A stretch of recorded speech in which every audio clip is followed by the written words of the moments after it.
Comme plusieurs pays, la France a commémoré le 11 novembre 99 ans après l'armistice de la Première Guerre mondiale. Ce jour-là, au Wittgenstein, les habitants ont rendu hommage aux soldats morts au front. Lors de la cérémonie, pas d'orchestre, le maire a choisi des musiques enregistrées et les jeunes de la commune ont lu des textes et des poèmes. Au fusil. C'était la Grande Guerre, ils ont vécu l'enfer. C'était la Grande Guerre, la folie meurtrière. Et du chemin des dames, au fort de Douaumont, ils ont perdu leur âme sous le feu des canons, avec à peur au ventre, ils chantaient la Madelon. Sur les 2 guerres mondiales, une vingtaine de soldats originaires de la commune ont péri et de nombreuses maisons ont été détruites. Les récits de guerre touchent la sensibilité des habitants. Pour le maire, il est important de faire ce devoir de mémoire.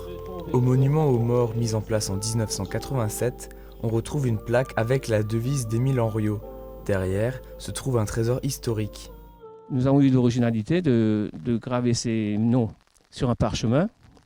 Ce parchemin a été inséré dans un obus de guerre et l'obus de guerre est inséré dans le mur. Donc plus tard, les archéologues ou nos descendants, quand ils enlèveront le mur, ils trouveront un obus et à l'intérieur, ils trouveront donc tous les noms des soldats disparus. Accompagné de son adjoint, le maire a déposé une gerbe de fleurs décorée de rubans tricolores. La cérémonie s'est achevée sur la Marseillaise. Les personnes qui ont fait le déplacement ont pris le verre de l'amitié à la mairie.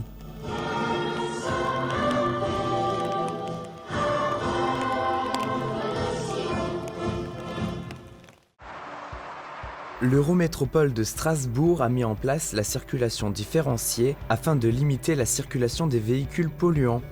Dans le cadre de la politique de protection de qualité de l'air, cette mesure cible les véhicules les plus polluants.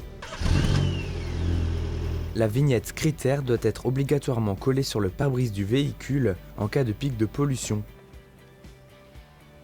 Il existe différentes catégories allant des véhicules électriques à la catégorie 5.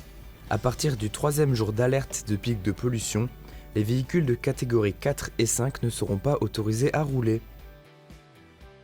Pour se procurer la vignette critère, rendez-vous sur le site www.certificat-r.gouv.fr. En quelques minutes, commandez le certificat qui coûte 4,18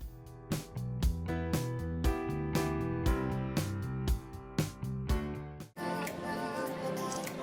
Cet été, vous avez pu assister à la coulée nocturne des cloches dans le cadre de Reichshofen en fête. Le jeudi 9 et le vendredi 10 octobre, elles ont complété le carillon de l'Europe, cet ensemble de désormais 30 cloches que compte l'église.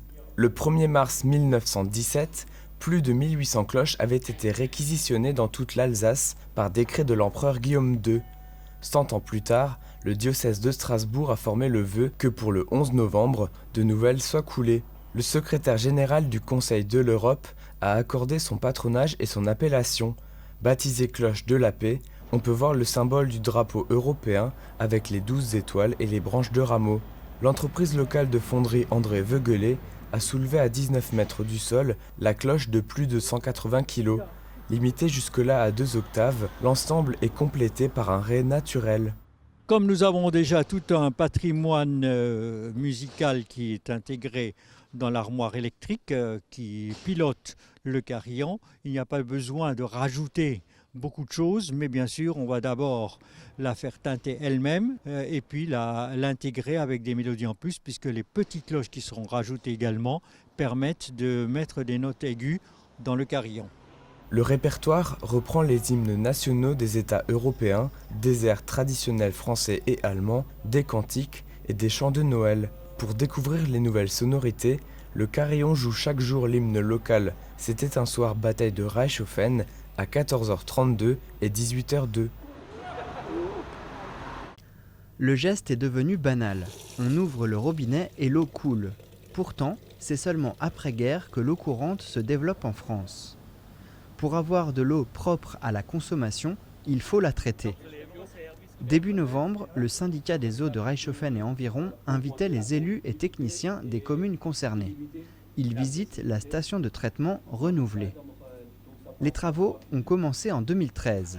L'objectif, regrouper les différents traitements des sources et du forage de Névillers. On va le faire différemment. Personnellement, j'étais membre du comité directeur, mais c'était sous la présidence de Jacques Dimer. ancien maire de Miedesheim et ancien président du syndicat des eaux. Et donc, dès les années 2010, nous nous sommes rendus compte que l'ancien processus, c'est-à-dire d'utiliser de l'eau de la rivière plus les eaux de source en les traitant sur 3 sites différents, à un certain moment n'était plus optimal par rapport à non seulement la livraison de l'eau, la quantité de l'eau nécessaire, mais aussi à la manière de le traiter. L'ancienne station a été inaugurée en 1976. Elle était la première à traiter les eaux de surface. Les travaux ont duré plus longtemps que prévu à cause de la malfaçon d'une entreprise. Pendant tout ce temps, le traitement était tout de même assuré par l'ancienne station.